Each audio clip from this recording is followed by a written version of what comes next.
A paradigm shift has been witnessed out of the commonly known male-dominated society, where we celebrate women who have positively helped to change and shape the narrative of what a woman can achieve and what a woman can do. We have witnessed the shift in policies both within our society, our governments, and even our workspaces. My name is Wilson Modhoka, a media student here at Zetech University. Welcome to this exclusive interview where we feature one Miss Anne Mwangi, Graduate Assistant, School of ICT, Media and Engineering, Zetech University, to discuss the topic on women on leadership. Karibu sana. Thank you for honoring this invitation for the Zetech Experience. Kindly, will you introduce yourself? Okay, you already said my name. Maybe add a few comments on that. My name is Miss in capital. Yes. Miss Anne Mwangi. Yes. As of 26th of October. Yes. 2023, Miss. Yeah. You know what I'm saying? All right, yeah. As of today, I'm Miss Anne Mwangi. Yes. A media practitioner. I like to say it like that. Yes. Media practitioner. I do different things. I deal with things to do with media, radio, TV, mostly film. Yeah. Mm-hmm. Film creation, film writing for films, etc., producing films. I also I'm a family person. Of course, I'm a mom, and I'm also a musician sometimes. And so you can sing? Yes, I do sing. Lastly, I'm an MC. I do corporate events. Yeah. Yeah. Just to first evolve on from your introduction, you've just said that you have, or else you do something concerning the film industry. What pushed you to film?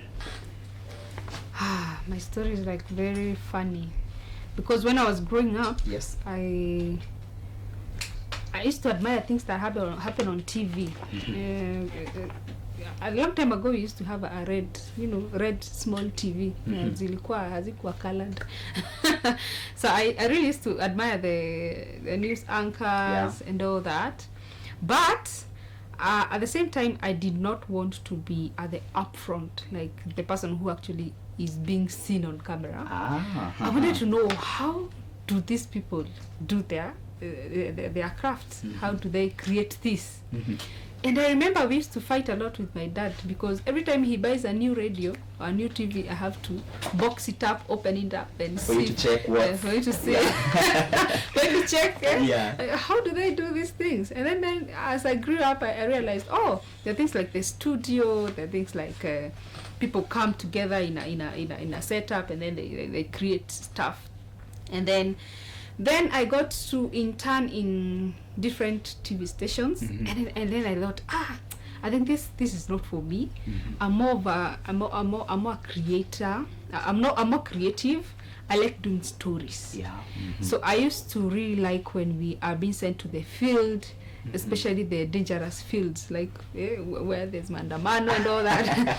So I used to love creating stories, and that's how I came to evolve and think. And now, with the guidance of the few lecturers that I had, what is it that I have that I want to, exercise? Yeah.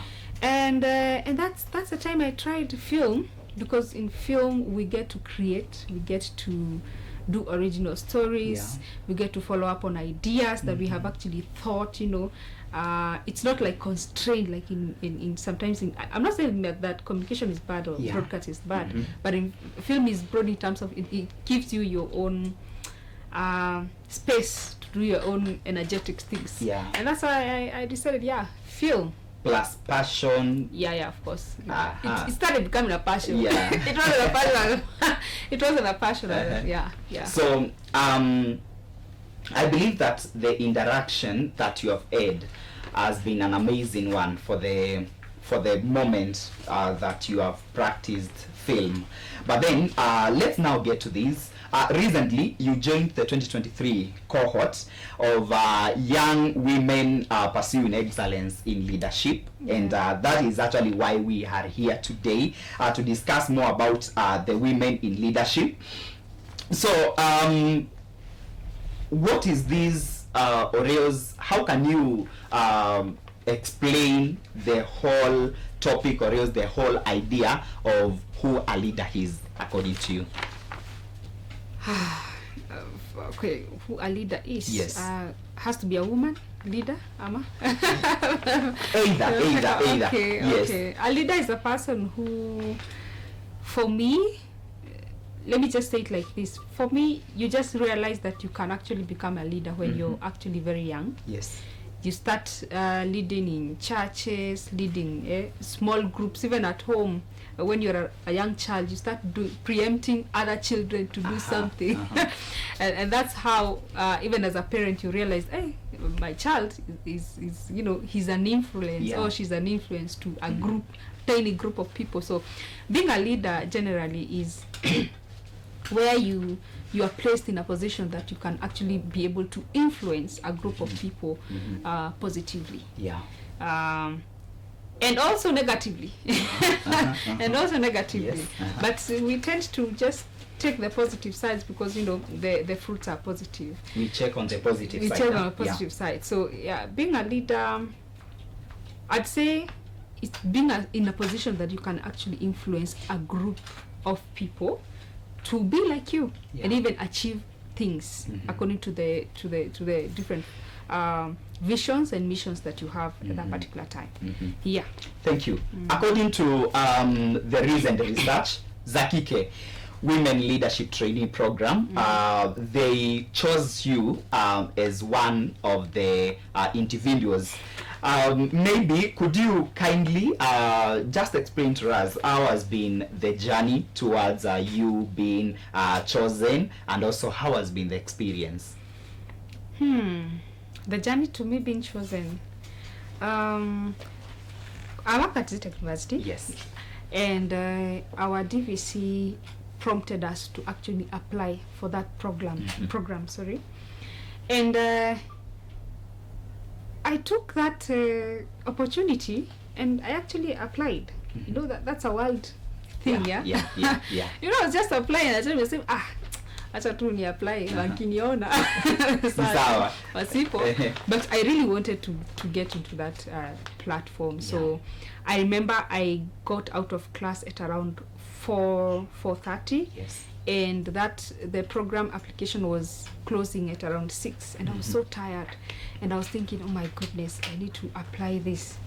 Then they asked us to write essays, and 2 pages essay, talk about why you need to be in that program, why you need to be, to be part of the program, why you feel like you can actually benefit from that program. So I wrote an essay.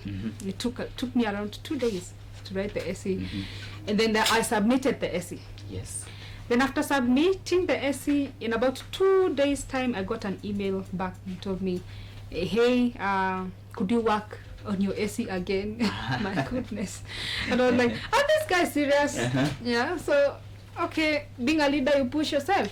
So I redid the essay again. I remember I actually redid it in my office again, and I was so tired, and I resubmitted. Almost the deadline was karibu inaniishia, but I submitted it, and voila, after they said that they would communicate after 2 weeks, and after 2 weeks exactly they communicated, and I was like, oh my god, it was a surprise to you. Oh my god, did this just happen? Okay, my experience at Zetech, we have had few sessions as per now. Some sessions, of course, with the great women leaders in the world. So I get to interact with the different women, some from Nigeria, some from Amsterdam, some from the US, again some from Kenya. So it's a whole global unit where we get to interact with them through online sessions, of course. Oh, people thought I'm flying. No, I'm around. Probably the graduation, probably, but I'm still around. So we're just doing it online, and of course it will add something, of course, in my CV.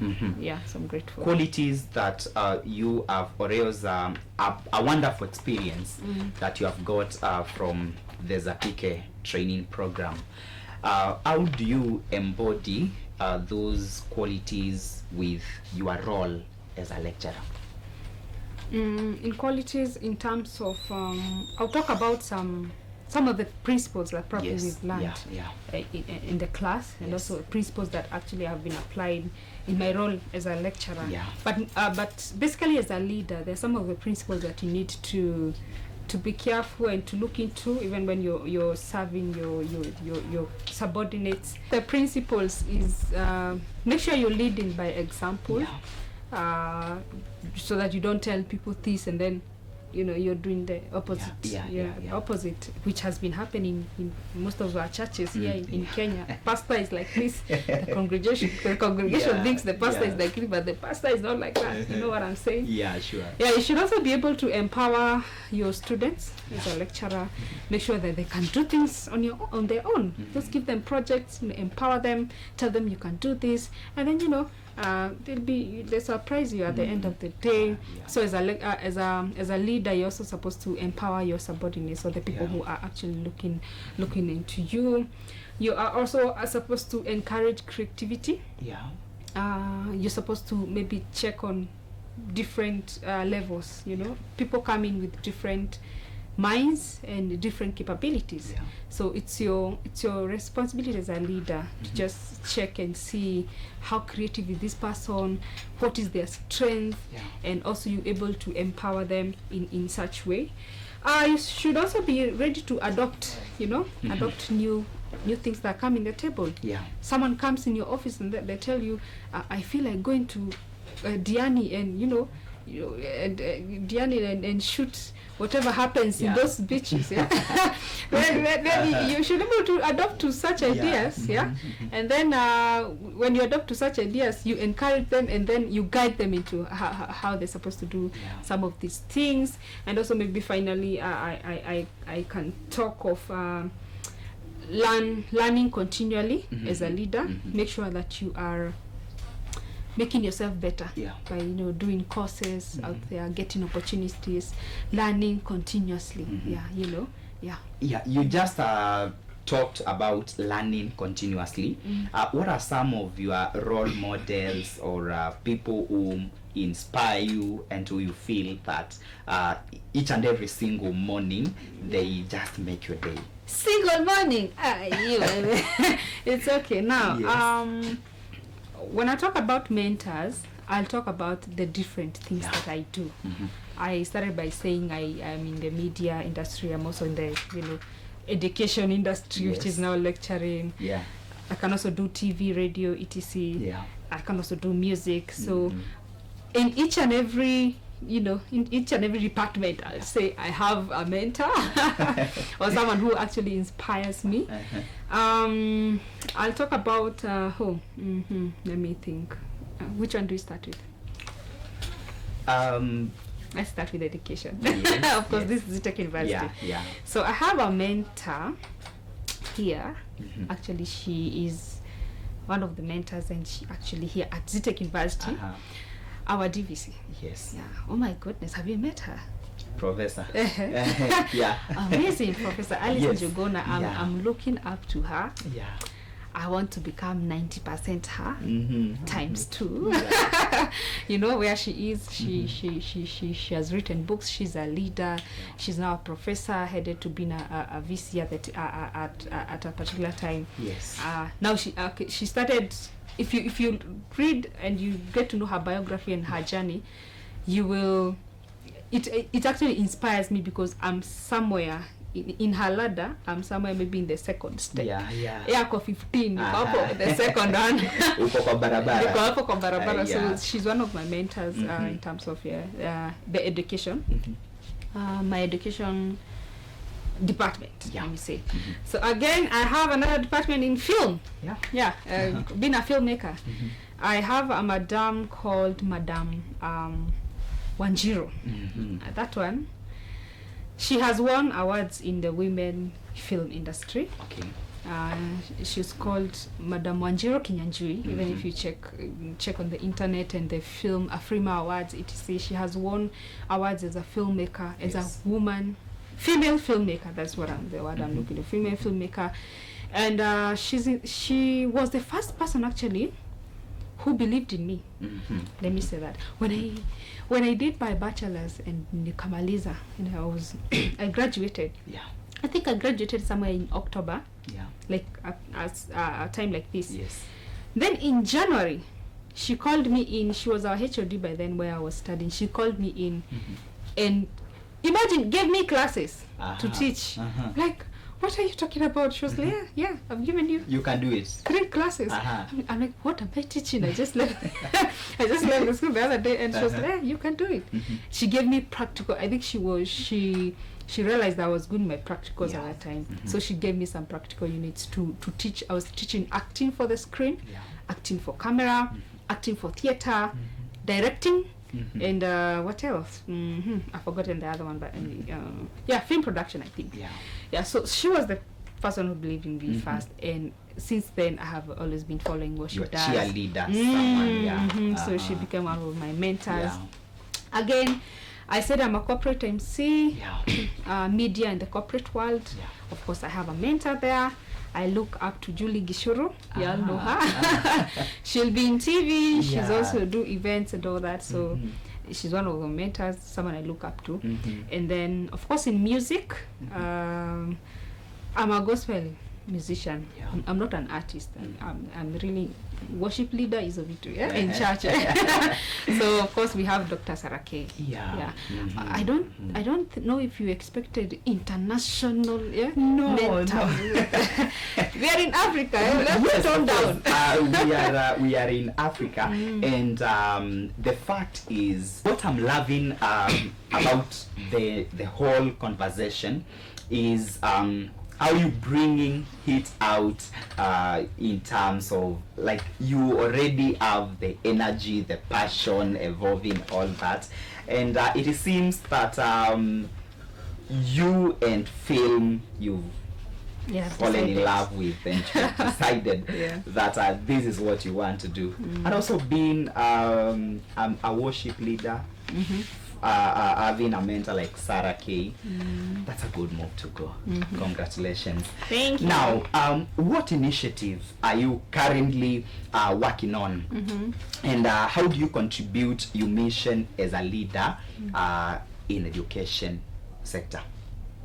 Okay. Now, I will talk about 2 things or 3 things. About the projects, you've answered the recent projects or something that I'm actually doing. Initiative or project to impact the society. Yeah, sure. All right. 2 projects that I'm working on, I'd not say like per se projects, but maybe progressive works that I'm in. Currently I'm in a group called Wounded But Not Bound. It deals with women who have actually gone through abuse and then they rose up. I'm very passionate about women who have actually gone through abuse and then they actually put their, step their foot up and then come out victorious.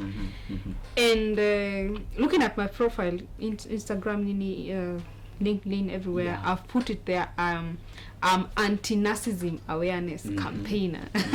I don't know if you know what narcissism is. It's a whole topic. Don't worry about it. There are people in this world called narcissists, and they can just reduce you into a loaf of bread, and they prey on women who are really powerful or they have very powerful personalities. So I'm really passionate in teaching young girls and teaching young women, and I also believe I'm still young. Yeah, you are. I'm not saying like we don't have women who are narcissists, but only that now I'm a woman. We're now dealing with women. I'm very passionate about helping women really know about this awareness. Okay. Getting them aware. Be aware of yourself. Know when you are actually being abused. Know when you are supposed to leave that relationship, leave that marriage. Just leave anything that is abusive, even in your workplace. Just maybe you can just find a way to just move from a workplace to another if one workplace is being toxic, because when toxicity is there, you're not able to you're not productive at any particular time. So I'm really passionate about training women on how to realize themselves and know that this is abuse, just let me get out of this. So we are working in that program with a lady called Kellen Njage. It's called Women, it's called Wounded But Not Bound, meaning that you're wounded but you're not bound to that feeling, So we do seminars, we do talks to women, we do encourage those who are actually maybe coming out of a very abusive place and they're trying to rise again. So it's possible. It's possible, by the way. Do I look broken? No, of course you don't. Thank you. I've been from an abusive place, and I came up victorious, and I'm moving. I'm moving in life. So you don't have to stay there as a woman. You need to be strong. Sindo wadada, strong. All right, education life. I'm able to assist students and allow students be creative in their own way and create so many projects. By this, since I came to Zetech University, so many projects have been produced, of course under my name. And I was the, what do we say, the person who comes up with something the first time. The founder. The founder. I was the founder of Zetech film screening. Did you know that? No, you did. Okay. I came up with the film screening event where students can come and showcase what they've done in the field and all that. And the school supported me, especially the DVC. They were there in the launching of that event. And by the way, we are having that event this November 21st. You're welcome. 2023. 2023. My attendance is confirmed. It will be the end year grand film screening event where we'll get different students doing and showcasing what they've actually done for their semester and even more. For personal growth, of course, I keep on pursuing opportunities that are there. An opportunity like Zakike, just something that was posted, and I said, let me try. So I continue growing myself in terms of, my education life, because tunaenda kukua professor, you get what I'm saying? You can just say Dr. Ann. The next interview we're having, Dr. I'm looking forward to that. Okay, all right. So how do you inspire and motivate your students still on the education sector to become leaders in their own right? How do I inspire the students? That's a very nice question. By simply leading them in whatever they are here to do. When you come in as a student, you declare, yes, I want to learn. So inspiring my students, leading by example. Like if a class is starting at 11, don't show up at 11:30. You keep time. Being there for them in terms of mentorship. If a student tells you, I need us to do this project, just be there for them, because that is actually my job. And if, of course, I get into class and realize that student can be a leader of the rest, I will prompt that student. That's something that I do a lot. And also guiding them each and every day, being there for them, communicating effectively. I will communicate even if it's 2 a.m. in the morning. 2 a.m. in the morning, students will be, but I'm in 2 a.m. in the morning. Yes, because I need to communicate effectively and clearly. So, and I aspire to be even more there for them more as their lecturer, and even beyond. Now, to adjourn this conversation, Mwalimu, although in the midst of all this joy, where we're experiencing women pushing the agenda of back in the society, them being recognized, and also even checking on the political side, moving this agenda of the 2/3 gender rule in the parliament. Do you agree that we still are having some cases where women are still going through gender-based violence outside there? Women are still in toxic marriages, and maybe either reported or unreported cases. Do you agree on this? Yeah, I agree. So what is this that maybe you feel that women should come together and make it a success towards bringing the whole idea into completion? For me, I think the government can really help. Yeah. When it sets some strategies, some community-based groups, like, so that we can be able to support a girl child and actually women who are actually going through issues in the society. Yeah. If the government can fund those, little community groups and all that, then more awareness will be out here, and probably a little percentage of such issues will be able to be curbed. Yeah. That's what I think. Yeah. It's been a wonderful experience and a better conversation about women in leadership. Thank you so much, Mwalimu, for giving us or shedding some light in the women in leadership topic. And I'm looking forward to meeting you as Daktari. All the best.